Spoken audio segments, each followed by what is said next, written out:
முன்னாள் முதலமைச்சர் ஓபிஎஸ் மீண்டும் பாஜக கூட்டணியில சேர்றதுக்கு முடிவு எடுத்திருக்கனால அவரோட ஆதரவாளர்கள் பலரும் திமுகவுல இணையிற சம்பந்தமான ஆலோசனையில ஈடுபட்டிருக்கதா ஒரு தகவல் வெளியாயிருக்குது.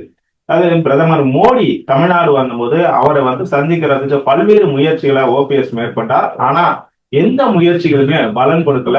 கடைசி வரைக்கும் பிரதமர் மோடியை சந்திக்கிறதுக்கு அனுமதி மறுக்கப்பட்டதுனால பாஜக கூட்டணியிலிருந்து வெளியேறதா ஓபிஎஸ் அறிவிச்சாரு.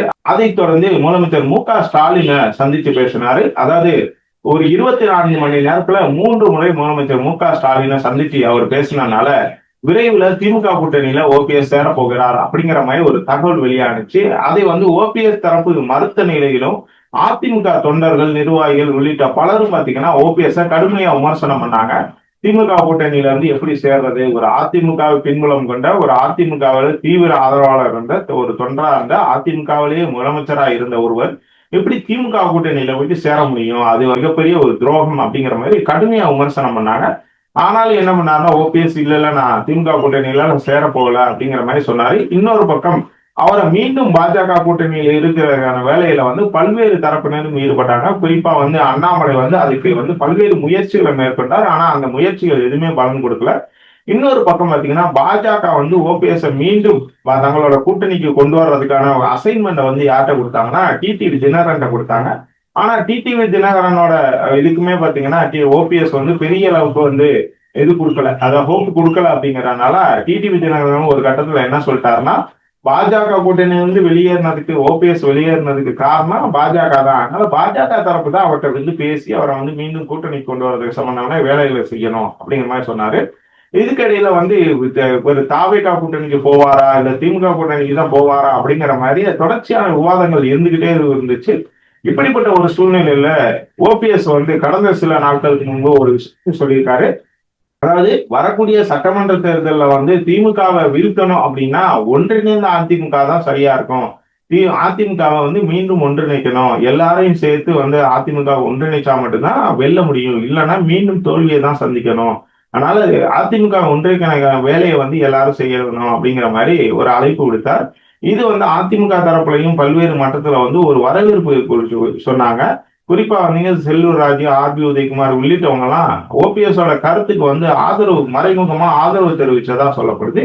அதனால மீண்டும் அதிமுக கூட்டணியில சேருவாரோ அப்படிங்கிற மாதிரி எதிர்பார்க்கப்பட்ட சூழ்நிலையில எடப்பாடி பழனிசாமி என்ன சொல்லிட்டாருன்னா, நீக்கினதான் ஓபிஎஸ் இனிமே எக்காரணம் கொண்டும் அதிமுகவில் சேர்க்கறதுக்கான வாய்ப்பே இல்லை அப்படிங்கிற மாதிரி சொல்லிட்டாரு. அதனால இப்ப ஓபிஎஸ் என்ன பண்ணியிருக்காருன்னா பாஜக கிட்ட ஒரு விஷயத்த சொல்லியிருக்காரு, நீ மீண்டும் அதிமுகவில் சேர்க்கறதுக்கான ஒரு வாய்ப்பை உருவாக்கி கொடுங்க, என்னை அதிமுகவில் சேர்க்க வைங்க, அப்ப நான் பாஜக கூட்டணியில இருக்கிறேன் அப்படிங்கிற மாதிரி சொல்லியிருக்காரு. இது தொடர்பா பாஜகவும் அதிமுக தலைமையான எடப்பாடி பழனிசாமி கிட்ட பேச்சுவார்த்தை நடத்திட்டு இருக்கிறாங்க. இப்படிப்பட்ட ஒரு சூழ்நிலையில தான் என்ன பண்ணிருக்காங்கன்னா ஓபிஎஸோட ஆதரவாளர்கள் என்ன சொல்லியிருக்காங்க, இவனுமே இவரை நம்பக்கூடாது அப்படிங்கிற மாதிரி ஒரு முடிவு எடுத்திருக்காங்க. என்ன காரணம்னா, கடந்த சில நாட்களுக்கு முன்பு ஓபிஎஸ் இந்த 2ஆம் கட்ட நிலையில இருக்கிற போது இந்த முக்கியமான தலைவர்கள், முக்கியமான நிர்வாகிகள், முக்கியமான ஆதரவாளர்கள் ஓபிஎஸ் கிட்ட என்ன சொல்லியிருக்காங்கன்னா, நம்மளுக்கு இப்போ நல்ல ஒரு பிளாட்ஃபார்ம் இருக்குது, அதாவது நீங்க அம்மாவின் உண்மையான ஒரு விசுவாசி அப்படிங்கிறது எல்லா மக்களுக்கும் தெரியும். ஏன்னா அம்மா தான் அவங்களை தேர்ந்தெடுத்து அவங்கள முதலமைச்சரா உட்கார வச்சதே அவங்க தான். அப்படிங்கிற போது அவங்களோட உண்மையான விசுவாசி நீங்க தான் அப்படிங்கிறது எல்லாருக்குமே தெரியும். இப்போ எல்லாருக்குமே அது புரிய வந்திருக்குது. இப்படிப்பட்ட ஒரு சூழ்நிலையில நீங்க ஒரு மாநாட்டை நடத்தணும் அப்படின்னா அது ஒரு மிகப்பெரிய மக்கள் கூட்டமா திரளணும். அதை வைத்து நம்ம என்ன பண்ணலாம்னா நம்மளோட அரசியல் திட்டங்களை நோக்கி நகரலாம் அப்படிங்கிற மாதிரி ஒரு இது பண்ணிருக்காங்க. சரி, மாநாட்டை ஒரு பெரிய அளவுக்கு மாநாட்டை நடத்தலாம், விஜய் நடத்துற மாதிரி நம்மளும் நடத்துறோம்னா எவ்வளவு செலவாகும் அப்படின்னு சொல்லி கேள்வி கேட்டிருக்காரு. அப்ப இவங்க சொல்லியிருக்காங்கன்னா, ஒரு விஜய் நடத்துற அளவுக்கு அப்படின்னா அது ஒரு 10-15 கோடி வரைக்கும் போகும்.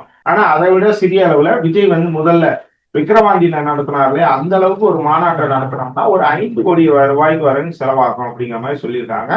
இந்த தொகையை கேட்டு அதிர்ச்சி அடைந்த ஓபிஎஸ் அதுக்கப்புறம் அந்த சம்பந்தமா பேசவே இல்லையா. இவங்களும் பல முறை என்ன பண்ணியிருக்காங்கன்னா, மாநாடு நடத்துறது சம்பந்தமா பேச்சை எழுதும் போதெல்லாம் அப்புறம் பார்க்கலாம் அப்படின்னு சொல்லிட்டு தட்டி கழிச்சுக்கிட்டே வந்திருக்காரு.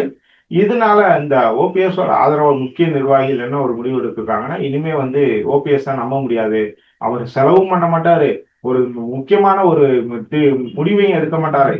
ஏற்கனவே வந்து திமுகவுல வந்து நம்மள வந்து அழைச்சிக்கிட்டே இருக்காங்க. ஆனா இவர் வந்து அதுலயும் முடிவு எடுக்க மாட்டேங்கிறாரு.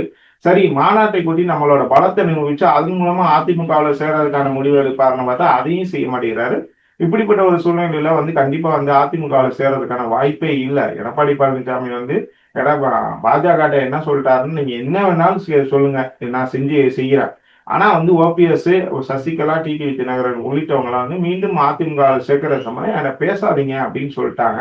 அதனால வந்து பாஜகவும் வந்து அதுல வந்து ரொம்ப அமைதி காத்துக்கிட்டு தான் வந்தாங்க. இப்ப ஓபிஎஸ் கேட்டுக்கிட்டனாலதான் மறுபடியும் பாஜக வந்து எடப்பாடி கிட்ட பேசினாங்களே ஒழிய, மற்றபடி பாஜகவுக்கு வந்து எடப்பாடி பழனிசாமி எந்த விதத்திலையும் விட்டு கொடுத்துடக்கூடாது அப்படிங்கிற ஒரு முக்கிய கவனத்துல இருக்கிறாங்க. அப்படிங்கறதுனால ஓபிஎஸ் இன்னும் சேர்க்கறதுக்கான வாய்ப்பே இல்லை அப்படிங்கிறது வந்து அவருக்கு ஆதரவாளர்களுக்கு வந்து ரொம்ப தெளிவா தெரிஞ்சிருக்குது.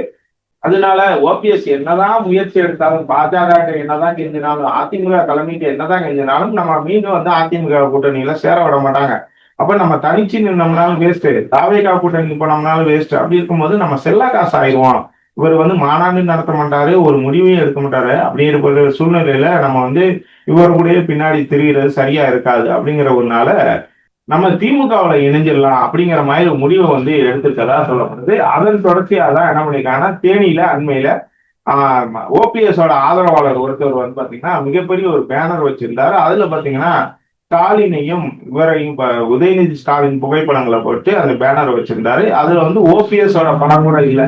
இப்ப இதனால வந்து என்னன்னா ஓபிஎஸ் வந்து அதிர்ச்சி அடைந்திருக்கிறதா சொல்லப்படுது. ஆனாலும் அவர் எந்த ஒரு முடிவுமே ஒழுங்கா எடுக்க மாட்டேங்கிறாரு அப்படிங்கிற ஒரு அதிருப்தி காரணமா விரைவில் இவங்க எல்லாருமே வந்து திமுகவில் செய்ய போறாங்க அப்படிங்கிற மாதிரி ஒரு தகவல் வெளியா இருக்குது.